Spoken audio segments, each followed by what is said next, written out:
Mamma. ओ mamma. अरे आज काय आल्या आल्याच इतकं प्रेम. Mumma, I have passed with distinction. 80% marks. अरे वा. मला खूप अभिमान आहे तुझा बाळा. तू कपडे बदल, मी फोन घेते. ठीक आहे.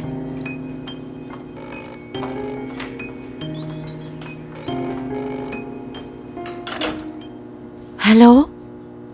ओ मृणी, मला सकाळपासून तुझी आठवण येतेय. 100 वर्ष आयुष्य आहे तुला. कारण बहुतेक चित्तरंजन साहेब इथे आहेत म्हणूनच तर मी तुम्हाला फोन केला वहिनी. का इतक्या लवकर त्यांची आठवण यायला लागली? का जखमेवर मीठ चोळताय वहिनी? ते तुमच्या घरी आले होते का? नाही, ऑफिसमधून समजलं की ते इथे आहेत. जेव्हापासून ते कलकत्त्याला गेलेत माझा जीव बेचैन झालाय. माहित नाही तिथे काय होईल. ते दादासाहेबांशी नव्या प्रोजेक्ट विषयी बोलायला गेले होते. काही कळत नाही काय होतंय. तुम्हाला काही माहिती आहे का? कुणाला? मला? तुझा भाऊ बिझनेस विषयी कधी माझ्याशी बोलतो तरी का? बिझनेसच कशाला, ते त्यांच्या आयुष्याविषयी कधी माझ्याशी बोलत नाहीत. मला वाटलं बहुतेक. अगं वेडे, मी तर माझी सगळी हिंमत एकत्र करून स्वतःला सांभाळतीये, नाहीतर वेड्याच्या हॉस्पिटलमध्ये असते. तुझा भाऊ ठाकूर रणवीर सिंगच्या अशा वागण्यामुळे. आता मी तुम्हाला काय सांगू वहिनी, की कलकत्त्याला जाण्याआधी त्यांनी मला काय सांगितलं. त्यांनी दादासाहेबांचा सगळा राग माझ्यावर काढला. मी बाबांच्या संपत्तीमधून दादासाहेबांकडे एक पैसा नाही घेतला. यामुळेच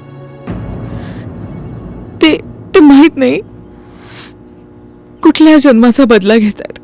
मी काय परकी आहे? मला माहिती नाही का की तू वडिलांच्या संपत्तीमधून काही सुद्धा घेतलं नाहीयेस? पण वहिनी, तुम्हाला हे माहित नाही की दादासाहेबांनी माझ्याकडून सगळ्या लीगल डॉक्युमेंट्सवर कशा पद्धतीने सह्या करून घेतल्या. ही गोष्ट तर मी तुमच्यापासून पण लपून ठेवली. अगं काय बोलतेस? की त्यांनी तुला जबरदस्तीने कागदावर सह्या करायला लावल्या? किती विचित्र माणूस आहे हा. पण तू असं का केलंस? लहानपणापासून दादासाहेबांसमोर डोळे वर करून बघण्याची हिंमत नव्हती. त्यावेळेस तरी कशी करणार? मी हे सुद्धा नाही पाहिलं की मी कोणत्या कागदांवर सह्या करतेय. किती वेडी आहेस तू. काय केलंस हे? तेव्हापासून माझ्या आयुष्यात अजून विष पसरत गेलं. यांना माझ्या विरुद्ध ही पण तक्रार आहे.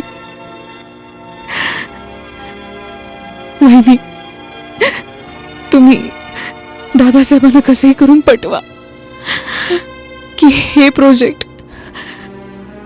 यांनाच घेऊ दे, नाहीतर माझं सगळं अजून कठीण होऊन जाईल. आता मी तुला कसं समजावं मृणी? मी लाचार आहे. मी काही पण नाही करू शकत. काही करा वहिनी, प्लीज. मी हात जोडते तुमच्या समोर, प्लीज. मृणालिनी, मृणी, ए मृणी.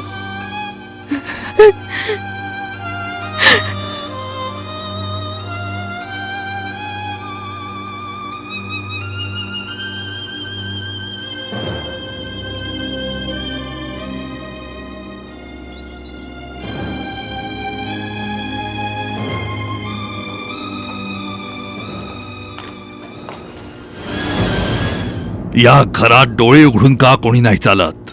थांबा जरा, मला तुमच्याशी काहीतरी बोलायचंय. माझ्या समोरून बाजूला हो, आपण नंतरही बोलू शकतो. क्लबमध्ये माझी वाट बघतायत.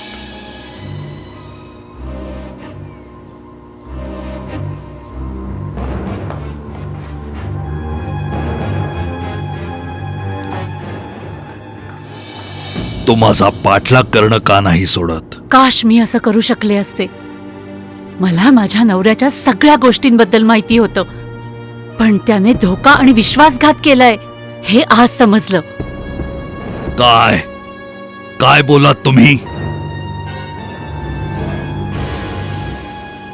एकदा तुम्ही परत बोला जे तुम्ही आत्ता बोललात, नाहीतर मी तुम्हाला तुमची जीभ ओढून मारून टाकेन.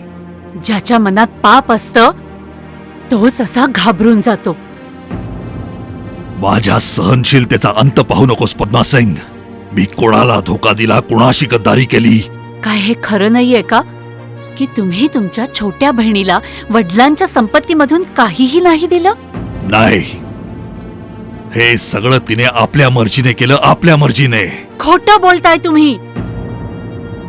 कसे भाऊ आहात तुम्ही? फक्त पैसाच तुमच्यासाठी सगळं काही आहे? तुम्हाला स्वतःची माणसं सुद्धा नकोशी झालीयेत.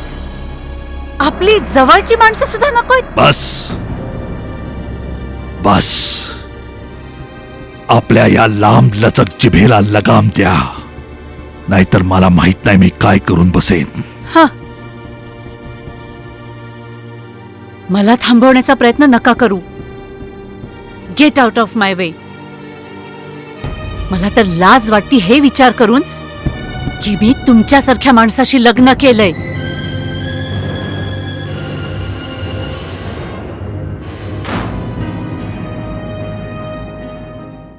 स्वर्गवासी दिवान बहादूर जगदीश प्रकाशजी होते. तुम्हाला विश्वास नाही बसणार, त्यांची बायको साधारण 85 वर्षापर्यंत जिवंत होती. पण काम करणाऱ्या बायकांशिवाय त्यांची सावली देखील कोणी पाहिली नव्हती. मला नाही वाटत की चित्तरंजन साहेब इतके स्ट्रिक्ट आहेत. आता बघा ना, आजकालच्या जमान्यात एवढं स्ट्रिक्ट राहून नाही चालत. मुली आजकाल कॉलेजला जातात, युनिव्हर्सिटीजला जातात, आणि मी तर ऐकलंय की मिसेस प्रकाश MSc आहेत. पण काय फायदा, बिचारी उफ पण नाही करू शकत. पण ते आपल्या मुलीवरती ताबा नाही ठेवू शकत.